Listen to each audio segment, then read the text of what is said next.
fiebre reumática y enfermedad cardíaca valvular. Son dos partes. La primera parte es la de fiebre reumática y la segunda parte es comentar acerca de las valvulopatías. La fiebre reumática y las enfermedades reumáticas sí tiene su lugar, ahí está. Ese pequeño cuadradito que está ahí, eso es Rheumatic Heart Disease. Sí, tiene por sí misma su importancia, pero como ven en este pequeño cuadradito, el color menos intenso. ¿Qué significa? Que las personas no mueren directamente por la fiebre reumática, sino mueren por la comorbilidad. Entonces, ¿qué es lo más importante de esta enfermedad? La comorbilidad que vamos a encontrar.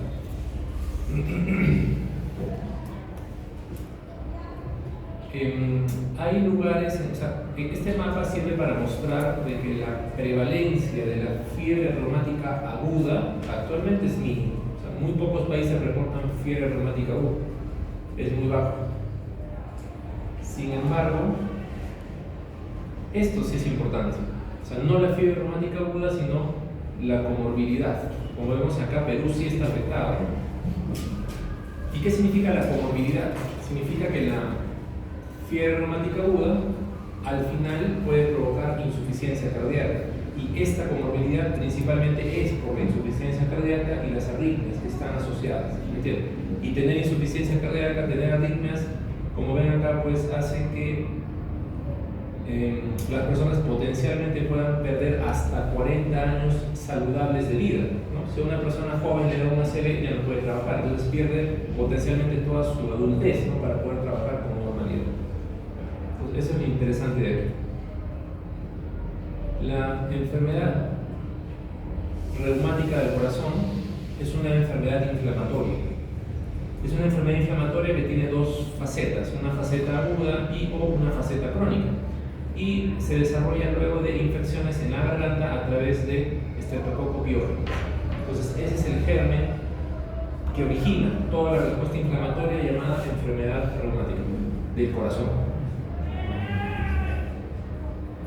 Hay factores de riesgo que hay que considerar. Los factores de riesgo son estos: la edad joven, 5 a 14 años, hacinamiento, áreas rurales, bajo estado socioeconómico, no tener adecuado acceso a los recursos médicos, nutrición insuficiente. Todo esto, ¿qué significa?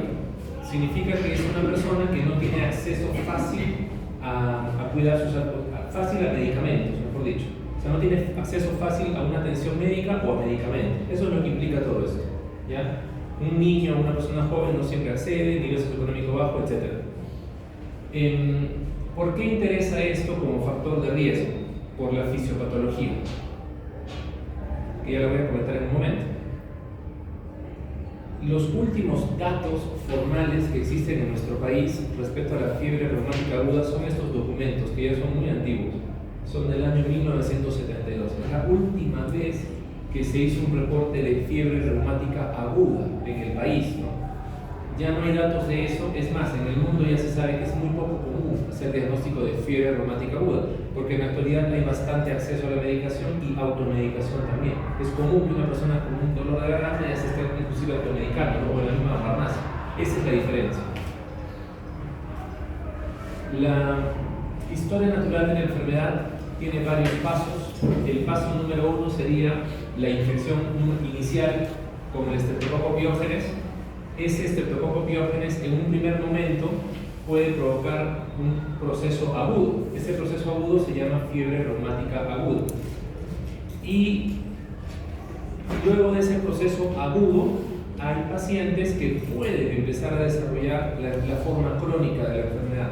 Esa forma crónica, como ven acá, es quizás lo más común que exista, ¿no? La forma crónica asintomática, ¿ya?, en la cual pues empieza a haber compromiso de las válvulas del corazón, principalmente la mitral. Si es que inicia ese compromiso de válvula mitral, podría empezar a haber insuficiencia cardíaca, y bueno, esta punta de la pirámide representa casos ya de insuficiencia cardíaca avanzada, que probablemente en un momento requieren cirugía, y si no la tienen puede provocar la muerte. Entonces, ese es el proceso. Desde la fiebre reumática aguda pasamos por insuficiencia cardíaca y luego todas las complicaciones que implica la insuficiencia cardíaca. La fiebre, como ven en este pequeño dato, 35 a 72% de los pacientes que tienen fiebre reumática aguda desarrollan carditis clínica. O sea, hay personas que tienen el germen, se puede demostrar que tienen anticuerpos contra el Streptococcus pyogenes, pero no todos hacen síntomas. O sea, inclusive puede pasar desapercibida la primera vez. Y los pacientes que tienen la forma crónica, no todos recuerdan haber tenido síntomas. Entonces, ¿para qué sirven esos dos datos? Para darnos cuenta que inclusive en la fase inicial a veces no hay síntomas, puede pasar desapercibido a una persona. Ahora sí, respecto a la fisiopatología, acá lo importantísimo es el contacto con el estreptococo grupo A, el estreptococo pyogenes. O sea, lo que interesa es que nuestro sistema inmunológico tenga contacto con ese germen, y entre más veces nuestro sistema inmunológico esté en contacto con ese germen, probablemente mayor sea la respuesta que puede haber, respuesta inmunológica, que es la que da finalmente las manifestaciones crónicas. Por eso comentaba eso, ¿no? Nivel socioeconómico bajo, la edad joven, etc., ¿no? No tener acceso a los medicamentos. ¿Qué significa? Que este estreptococo va a estar muchas más veces en contacto con nuestro sistema inmunológico, y potencialmente nuestro sistema inmunológico puede activarse, ¿no? En más oportunidades. Eso es lo que significa los factores de riesgo. Más veces vamos a tener contacto con la bacteria. Ahora, por un lado tenemos la bacteria y por otro lado esto, la susceptibilidad genética de la enfermedad. Acá pasa algo muy similar al COVID-19. Hay pacientes, personas que no desarrollaban síntomas o eran poco sintomáticos, y había otras personas que podían morir en muy poco tiempo. O sea, esa es la susceptibilidad genética. Acá aplica lo mismo. Hay personas que pueden tener contacto con esto muchas veces y no pasa absolutamente nada. Y hay personas que de repente con una sola vez pueden iniciar toda la cascada de eventos que darán lugar a la enfermedad en su forma crónica. El germen, finalmente, cuando inicia el contacto con nuestro cuerpo y sistema inmunológico, es a través del epitelio faríngeo. El germen ingresa a través del epitelio faríngeo y es reconocido por las células B y es reconocido por los macrófagos, que finalmente activan las células T, y tenemos dos tipos de respuestas. Respuestas, principalmente esta, que va a conllevar al desarrollo de anticuerpos. Y el problema es esto, los anticuerpos que se generan, porque resulta que todo el daño que existe en la forma crónica de esta enfermedad es por imitación molecular. Resulta que el germen físicamente se parece a algunas partes del cuerpo de la persona. ¿Esa parte cuál es? Es principalmente el endotelio cardíaco, el endotelio que está ubicado a nivel de la válvula mitral, en el 99% de los casos. Entonces, ese es el problema. Este germen, una parte de este germen se parece al endotelio de la válvula mitral de una persona normal. Entonces, existe este proceso de imitación molecular, y ese es el que dará lugar, por ejemplo, a la lesión del corazón.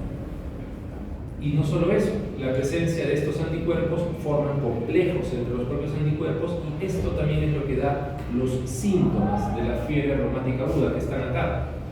La carditis, por ejemplo, es los anticuerpos que afectan al endotelio de la válvula mitral principalmente. Otra forma es la artritis transitoria, que es debido a la formación de estos complejos inmunes que quedan atrapados en las articulaciones, y localmente se inicia un proceso inflamatorio en esta articulación. La corea también es la presencia de estos anticuerpos a nivel de los ganglios basales. Se quedan atrapados en los ganglios basales, en ese lugar ocurre un fenómeno de inflamación, y inflamación del ganglio basal da lugar a una manifestación que se llama corea. Y también ocurre depósito de estos anticuerpos, complejos de anticuerpos a nivel cutáneo, dando lugar a reacciones de hipersensibilidad tipo 4 o retardada. Acá está en texto, pero ya lo van a ver en imágenes y videitos. Entonces, la imitación molecular es con estas dos cositas. La bacteria tiene la proteína M y la N-acetilbeta de glucosamina. Estas partes del germen se parecen a la miosina del corazón. Otras partes que pueden compartir similitud son con la pimentina y la tropomiosina. Entonces, estas son las cosas que se parecen entre el germen y entre el cuerpo del huésped, y ahí viene esa respuesta inmunológica que ya hemos comentado, que es imitación molecular y anticuerpos dirigidos, ¿no?, contra una parte de nuestro cuerpo, y el otro daño secundario por los complejos, ¿no?, que están ahí circulando y se quedan atrapados. Ok, ahora sí. Entonces, respecto al cuadro clínico, El cuadro clínico tiene dos facetas, como he comentado, ¿no? La parte aguda y la parte crónica. Entonces, estas imágenes son para que vean la parte aguda de la enfermedad. Reitero, no todos los pacientes desarrollan síntomas, un 30-70% pueden hacer síntomas, otros no. La artritis. Como ven en estos pequeños videitos, la artritis afecta comúnmente a las articulaciones grandes, principalmente las rodillas, tobillos, codos y muñecas. Y se ven afectadas múltiples articulaciones y no es simultáneo, tampoco es simétrico. Esa es la diferencia importante. No es simultáneo, no es simétrico. Resulta que hay una separación del tiempo, por eso se llama artritis migratoria o artritis aditiva, ¿no? Porque como que se va sumando una articulación tras otra. ¿Y por qué ocurre esto? Porque se atrapan complejos de anticuerpos en una articulación y ahí hay un proceso que dura usualmente algunos pocos días o una semana, proceso de inflamación, hinchazón, dolor, etc. Pero puede ser que los complejos siguen circulando en sangre y se quedan atrapados en otra articulación. Entonces es así, una articulación se afecta, inicia su proceso. Otra articulación se afecta, inicia su proceso independiente y así pueden afectarse varias, ¿no? De las grandes. Por eso se llama aditiva migratoria y es la diferencia entre una enfermedad autoinmune típica, ¿no? Porque no es simétrica. Esa es la diferencia. Es aditiva, asimétrica. Perfecto. Este pequeño videíto es la corea. La corea es una manifestación de daño a nivel de ganglios basales. Como ven en estos ejemplos, en estos videos, la corea, en este caso se conoce como corea de Sydenham o baile de San Vito, ocurre en aproximadamente el 30% de los pacientes con fiebre reumática aguda y son movimientos involuntarios, no son rítmicos, no tienen propósito y a menudo son más pronunciados en un lado. Entonces acá, como ven, en este lado, el lado donde no puede controlarse, o sea, está moviéndose constantemente, no es un temblor como el Parkinson, simplemente son movimientos sin propósito, ¿ok? Y más en un lado del cuerpo. Y la otra característica importante es esta: desaparece con el sueño. Entonces es asimétrico, desaparece con el sueño, niños o personas jóvenes, el antecedente, ¿no? De que han tenido una infección de la garganta, el dolor, la fiebre, son cosas que deberían hacernos sospechar en que estamos con una corea de Sydenham secundaria a esto. Pero, comentario, es raro, o sea, en el mundo es muy poco común que exista fiebre reumática aguda, es poco común, reitero, por el acceso a los medicamentos, mucho más ahora que hace unos 50 años. Entonces, para plantear un diagnóstico de corea de Sydenham, pues tendría que ser en la actualidad un diagnóstico por descarte. O sea, el neurólogo tendría que descartar otras cosas que son más comunes y al final por descarte pensaríamos recién en que es una fiebre reumática. ¿Ok? Perfecto. Respecto a la carditis. Carditis es la inflamación de la válvula mitral principalmente y básicamente la carditis genera inflamación de válvula mitral y cuando la válvula mitral está inflamada significa que se hincha y si se hincha ya no cierra bien. Entonces si no cierra bien eso genera insuficiencia de la válvula mitral y el soplo que existe en este contexto tiene nombre y se llama soplo de Carey-Cook. Es el soplo de insuficiencia mitral en el contexto de fiebre reumática aguda.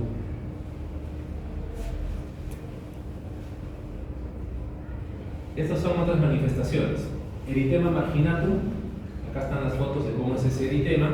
Es un eritema anular, hay máculas, pápulas rosas brillantes, sí pueden blanquear cuando se presionan, no pican y se extienden siempre se extienden hacia afuera, generalmente en tronco y extremidades. Entonces no pica, sí puede apretarse y desaparece. Y los nódulos subcutáneos, que son estas cositas que están aquí, son respuestas de hipersensibilidad tipo 4 y usualmente ocurren en prominencias óseas, son pequeñitas, del medio centímetro a 2 centímetros, no duelen. Estas sí demoran más tiempo en poderse resolver, de 1 a 2 semanas.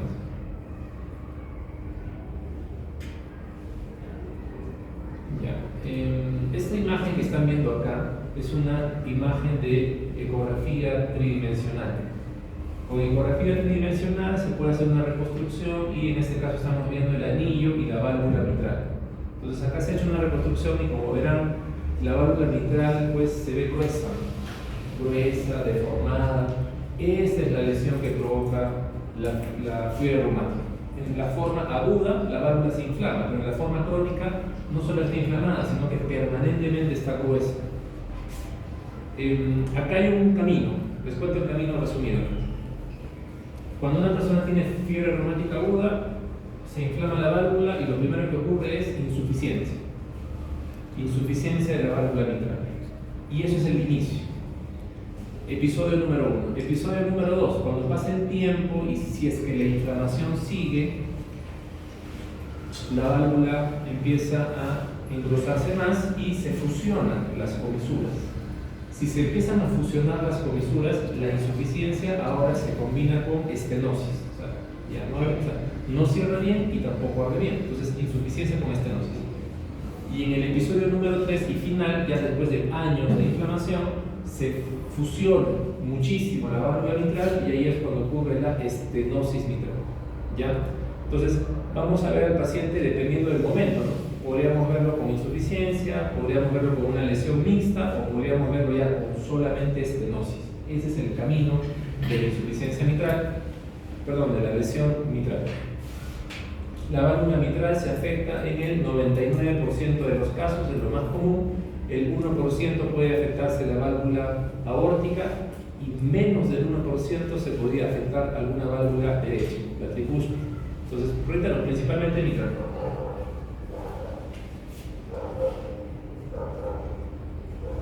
Esa es otra ecografía para que vean la válvula mitral que está acá.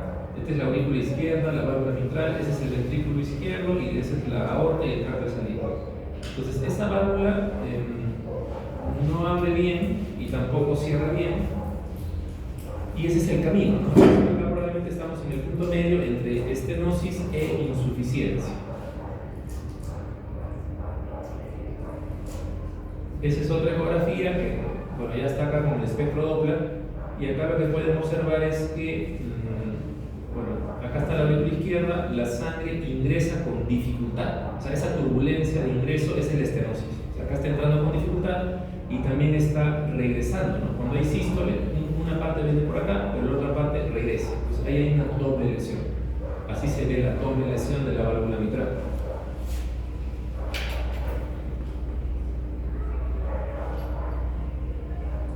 Perfecto. Respecto al diagnóstico, no es tan difícil, es sencillo. Son dos momentos, ¿no es cierto? Fiebre reumática aguda y la forma crónica. Respecto al primer momento, fiebre reumática aguda, la herramienta que tenemos son los criterios de Jones, que acá están. Criterios de Jones. Entonces, los criterios de Jones son la herramienta para validar que el paciente cumple o no para fiebre reumática aguda. Los criterios de Jones son criterios mayores y criterios menores. Es sencillo, ya los han visto.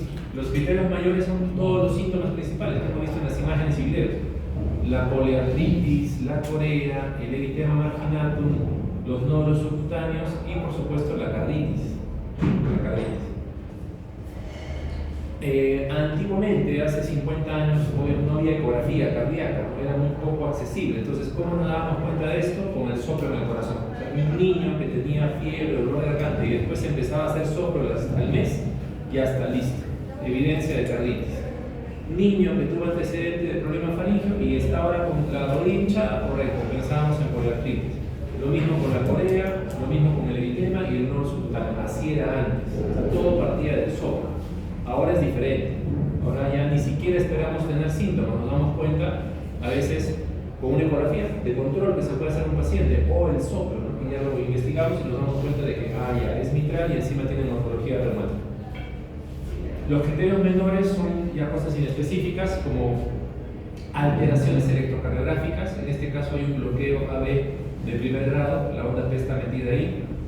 Puede ser que haya una artralgia, ¿no? O dolor muscular o articular por otro motivo, la fiebre que es inespecífica y marcadores inflamatorios inespecíficos, proteína C reactiva, velocidad de sedimentación, y también podría ser un dato la evidencia de infección por estreptococo, por laboratorio.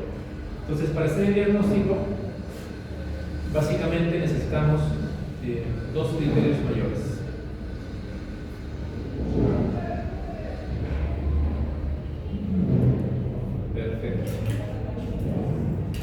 son dos criterios mayores o uno mayor y dos menores. Esa es la forma de hacer el diagnóstico. Dos mayores o uno mayor y dos menores. Perfecto.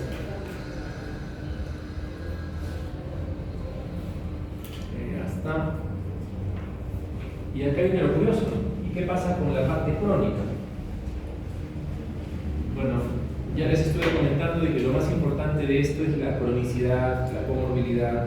Entonces, ¿cómo se puede presentar un paciente con enfermedad reumática crónica? El paciente se puede presentar con esto, insuficiencia mitral, y tener un soplo en el pecho. O sea, simplemente se escucha que tiene soplo de insuficiencia mitral o estenosis mitral, o puede tener insuficiencia aórtica o estenosis aórtica. Esto ocurrirá pues en el 99% de los casos, esto en el 1%.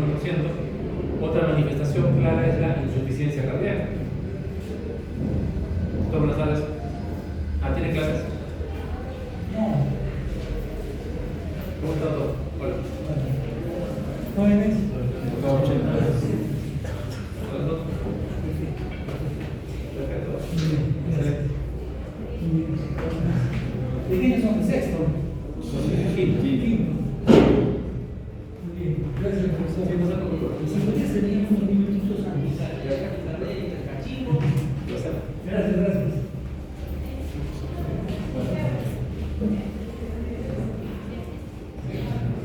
Lo hacemos. Bueno, no es complicado el tema, no es complicado. Acá lo importante es que estén atentos, que entiendan la idea general, ¿no? Entonces, la idea general es que va a haber soplo, perfecto. La otra cosa es que va a ser un paciente que tiene insuficiencia cardíaca. Punto final. Síntomas, signos de insuficiencia cardíaca, nos damos cuenta que tiene soplo y nos damos cuenta al final que ya tiene lesión reumática. Arritmias también, o sea, hay personas que tienen arritmias, sienten palpitaciones y van a hacerse ver por las palpitaciones. Nos damos cuenta que eso es por fibrilación auricular, nos damos cuenta que investigando la causa de fibrilación auricular tiene corazón grande y nos damos cuenta que el corazón está grande porque tiene estenosis mitral. Se cuenta, es una secuencia. Y esto es muy triste. Eventos tromboembólicos también ocurre. El paciente llega al hospital por primera vez en su vida porque tiene un ACV isquémico. Tiene ACV isquémico, nos damos cuenta que es una persona que está haciendo fibrilación auricular y luego nos damos cuenta de que es lo mismo, lesión mitral reumática. Eso es triste. Puede ser un ACV, puede ser inclusive un TEP. Esta es una válvula mitral que ven acá súper gruesa. Esa sí está súper gruesa, no abre bien. Esa es la morfología reumática. Y acá hay otra persona que la válvula ya ni abre. Ven, casi no abre nada. Esta es una forma muy crónica, la válvula prácticamente no abre. Este es el tabique interauricular, se está moviendo para los lados. ¿Qué significa? Que la presión que está en cavidades derechas también es muy alta. ¿Y qué significa eso? Que esta persona tiene hipertensión pulmonar. ¿Me entiendes? Tiene hipertensión pulmonar severa y la válvula no abre. Listo. Es un paciente con estenosis mitral reumática severa con insuficiencia cardíaca global. ¿Por qué? Porque ya tiene esto, hipertensión pulmonar que da congestión venosa central. Viendo simplemente una imagen. Ok, respecto al tratamiento, igual hay dos facetas, ¿no? La faceta 1, que es la fiebre reumática aguda, difícil de tratarla, ¿no? Porque pasa a veces desapercibida. Pero lo que sí nos queda es siempre pensar en la prevención secundaria. Si está claro que una persona ha hecho fiebre reumática aguda, le hemos demostrado, sea por los criterios de Yost, o sea porque ha salido algún tipo de serología para la bacteria, tendríamos que iniciar prevención secundaria con antibióticos. Los antibióticos para ¿qué cosa? Para prevenir que el germen no vuelva a estar en contacto con su cuerpo. Porque entre más veces el germen está en contacto, más veces el sistema inmunológico se activa y esa activación es crónica. Como el germen se parece a la válvula mitral que está acá, el sistema inmunológico toda la vida sigue atacando acá, toda la vida, años de años. Ese es el problema. La prevención secundaria es con antibióticos, penicilina benzatínica, sulfadiazina. Si es que es alérgico se puede dar macrólidos y esto se da hasta los 18 años. Si a una persona joven, qué sé yo, 10 años, se le encontró fiebre reumática aguda, inyecciones de penicilina todos los meses hasta que cumpla 18 años. Así era la cosa. Ahora, ya reitero, no es muy frecuente ver fiebre reumática aguda, pero antes era así, inyecciones años. Perfecto.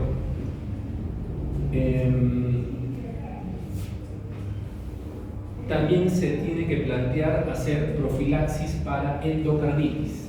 La profilaxis para endocarditis es dar un antibiótico, sobre todo si el paciente va a estar ante un proceso de la cavidad oral, un proceso dental. Ahí es cuando hay que dar profilaxis.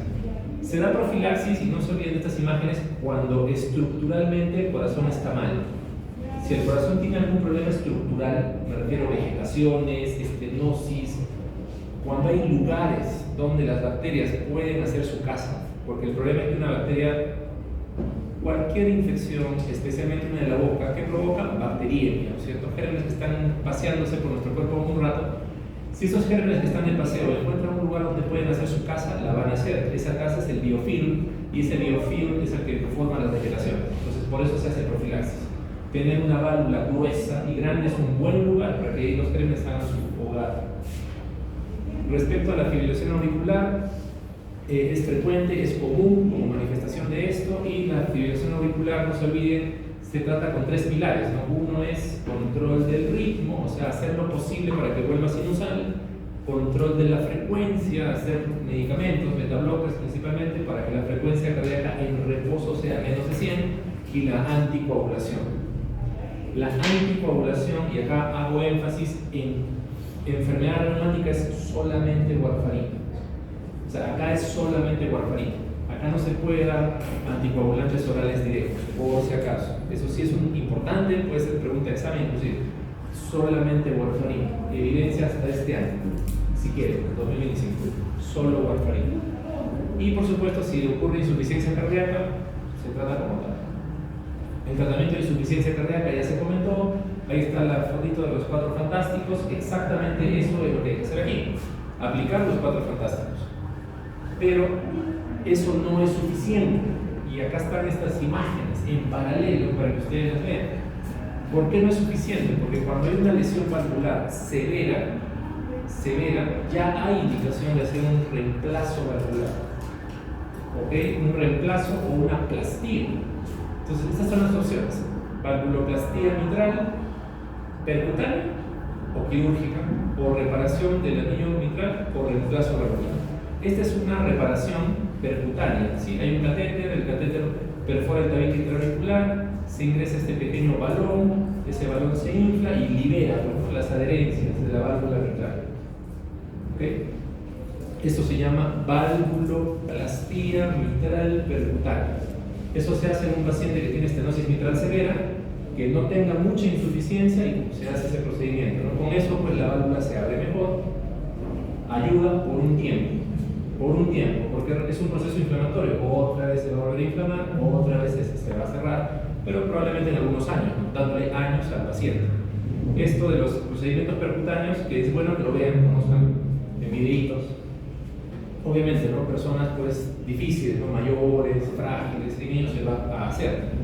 Y como ven acá en esta cirugía larga, circulación extracorpórea, corazón detenido, cirugía que demora, la cirugía demora 2 horas, pero lo que demora pues es que el paciente entre en asistencia ventricular y que salga. Ese proceso demora 8 horas. La cirugía 2 horas, las 8 horas son 10 horas que el corazón está sometido a mucho estrés, morbilidad, mortalidad. Ya lo están queriendo sacar.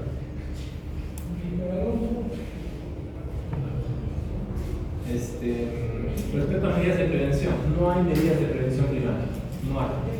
O sea, la forma de prevenir primariamente, ¿qué sería? ¿No? Tratar adecuadamente las infecciones de la garganta, o sea, tratarlas bien. Respecto a prevención, no hay vacunas, no existen vacunas para el estreptococo piógenes, nunca han existido, no hay planes de que existan, lamentablemente. La prevención secundaria, la hemos visto, es con antibióticos en todo paciente que ya tenga o haya tenido el diagnóstico de fiebre reumática aguda.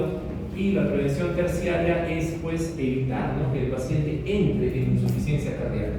Si nos damos cuenta que tiene lo que quieran, insuficiencia cardíaca, arritmias, etc., y nos damos cuenta que es vital, pues tratar eso, ¿no?, antes de que progrese la enfermedad, o estar atentos cuando llegue el momento, ¿no?, de hacer un recambio valvular, porque si no lo hacemos, muerte.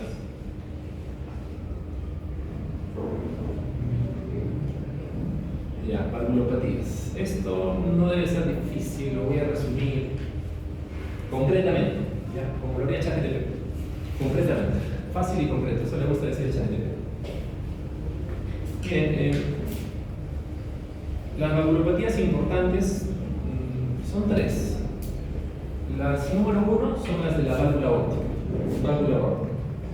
La valvulopatía más común que ustedes van a encontrar enfermedad es aórtica y precisamente es la estenosis aórtica. Es lo más común que van a ver, estenosis aórtica. ¿Por qué es la más común? Porque es una valvulopatía degenerativa. O sea, todas las personas normales, sin factores de riesgo, tienen degeneración de las válvulas, se calcifican y la que más se afecta en este sentido es la aorta, porque es la que está sometida a más estrés, ¿no? La presión de 120-80, ahí está todo el tiempo chocando la válvula aórtica, eso es estrés.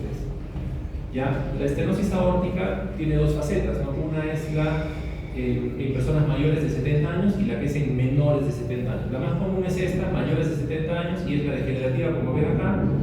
La segunda causa importante es válvula aórtica bicúspide, es una malformación congénita, una válvula aórtica bicúspide, puede existir toda la vida, pero recién dar síntomas en la vejez, y otra puede ser la posinflamatoria. Inflamatoria en general, enfermedades autoinmunes, enfermedad reumática, la que ustedes deseen. Y en personas jóvenes sí, también. Lo principal ya sería la aórtica bicúspide y también la posinflamatoria y la degenerativa, o sea, lo mismo. O sea, son las mismas tres causas principales.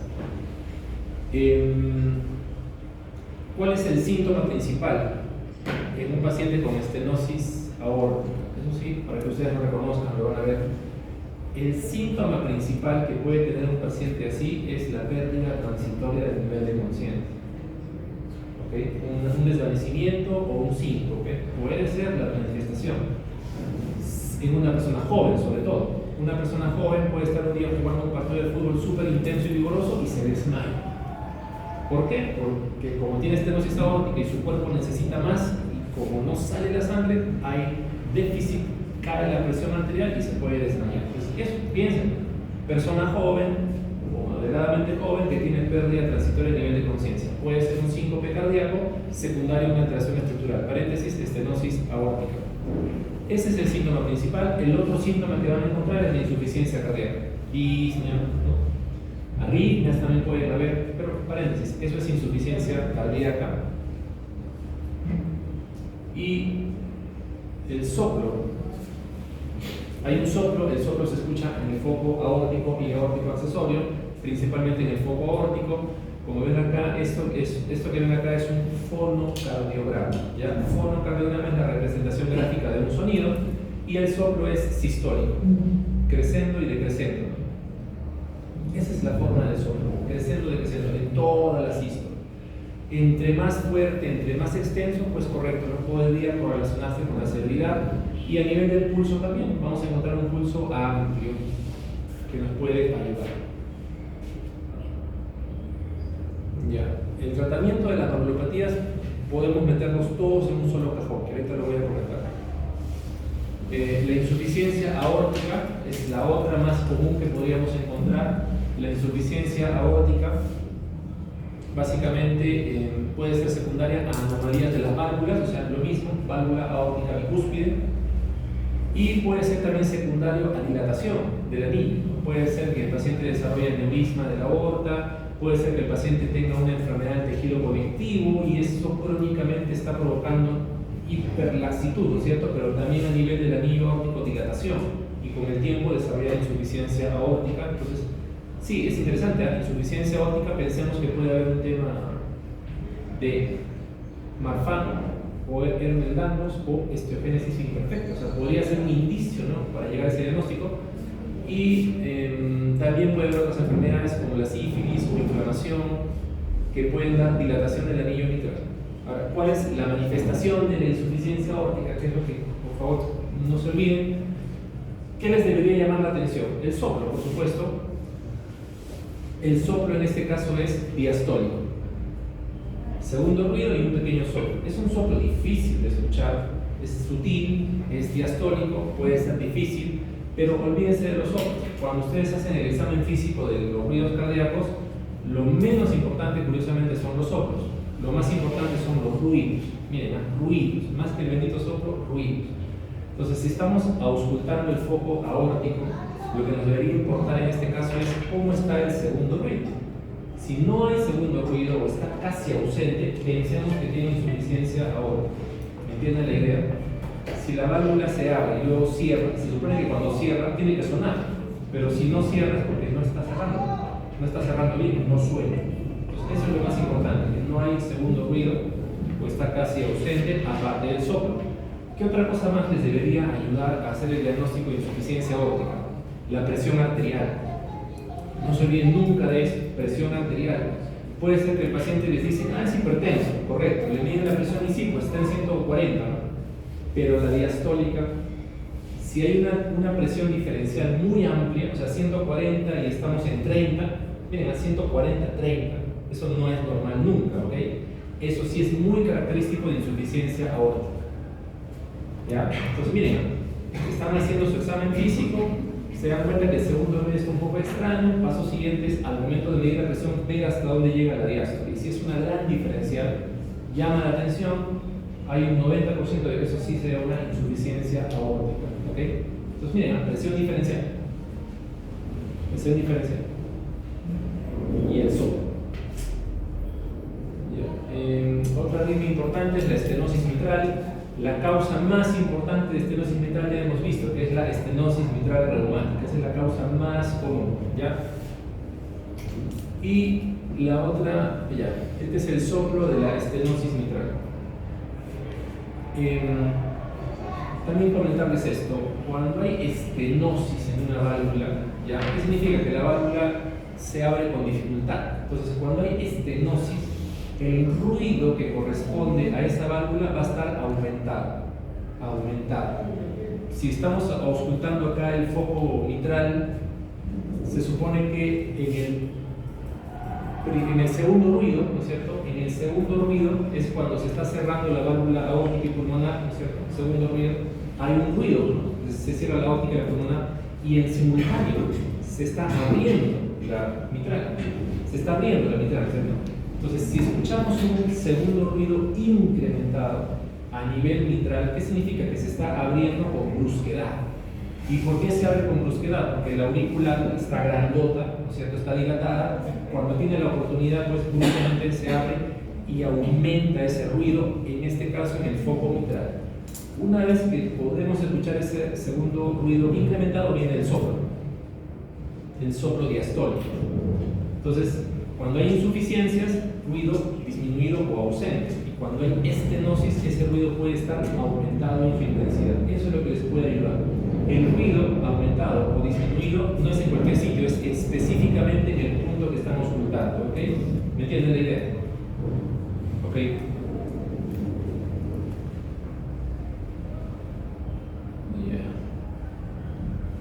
Respecto a la insuficiencia mitral, esa valvulopatía también es bastante frecuente.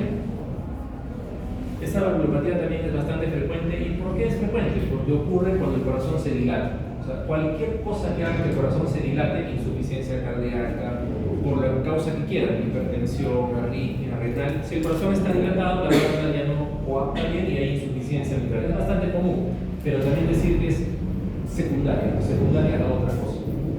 Y básicamente lo que encontraremos ahí es que hay un primer ruido disminuido, ¿no? Como es insuficiencia, primer ruido disminuido o ausente, ¿dónde? En este caso, foco mitral. O sea, no suena el primer ruido porque no cierra, y luego de eso, el soplo. En este caso, un soplo sistólico. Es un tema acá para razonarlo, ¿no? Con calma, razonen, piensen, simplemente enfóquense en este sitio que es aórtico y en este sitio, nada más. Si la válvula no cierra, ruido disminuido. Si la válvula está mal, con estenosis, ruido probablemente aumentado. Y luego el soplo que corresponde. Y ahora sí, respecto al tratamiento, para que no se olvide, acá lo que interesa del tratamiento es que ustedes sepan no solamente el tratamiento farmacológico, ¿no? De insuficiencia cardíaca o de arritmia, sino lo que interesa es cuándo ese paciente debe ser referido para un recambio. O sea, cuándo hay que pensar en cirugía, ¿me entienden? Cuándo hay que pensar en un procedimiento. Eso es lo que ustedes tienen que saber bien. Y es sencillo.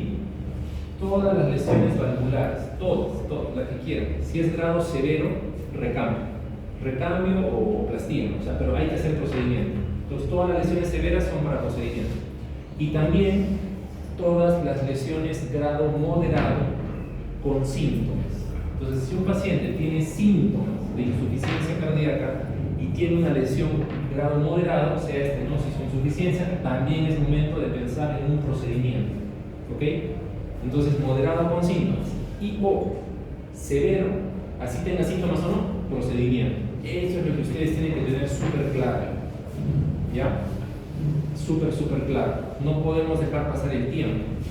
Cuando una lesión valvular ya es severo, ¿no? O moderada con síntomas, es cuestión de pocos años que la insuficiencia cardíaca va a avanzar muy rápido y la insuficiencia cardíaca puede complicarse con hipertensión pulmonar. ¿Me entienden? Si yo tengo insuficiencia cardíaca izquierda, puede haber hipertensión tipo 2, ¿no? Hipertensión pulmonar, y cuando eso ocurre es terrible, porque ya a veces el paciente pierde su oportunidad para operarse. Porque un paciente con hipertensión pulmonar severa ya no probablemente puede entrar a circulación extracorpórea, ¿no? Y pierde su oportunidad. O sea, sentenciaba que cuidados paliativos, y es lo que no sería genial. ¿Se entiende hasta ahora? No sé, está menos rápido, pero no es complicado. Acá la idea es tener claro los conceptos principales. El concepto principal es ese: severo, moderado o síntomas. Eso sí es muy principal. Lo otro es el tema de los síntomas, insuficiencia cardíaca, entender esto de los ruidos, que es lo más importante: ruido y ubicación. Ruido y ubicación, eso les va a ayudar, no el soplo. Cuando ustedes estén con el paciente y tiene soplo, a veces el soplo es tan fuerte que suena todo. Eso no sirve, ¿ok? Eso no sirve. Lo que sí sirve es el ruido, o sea, ahí se concentran y aumentado o disminuido, aumentado o disminuido, y ahí empiezan a razonar, ¿ok? Ahí van a sacar cosas, no como la auscultación. Bueno, esa es la idea.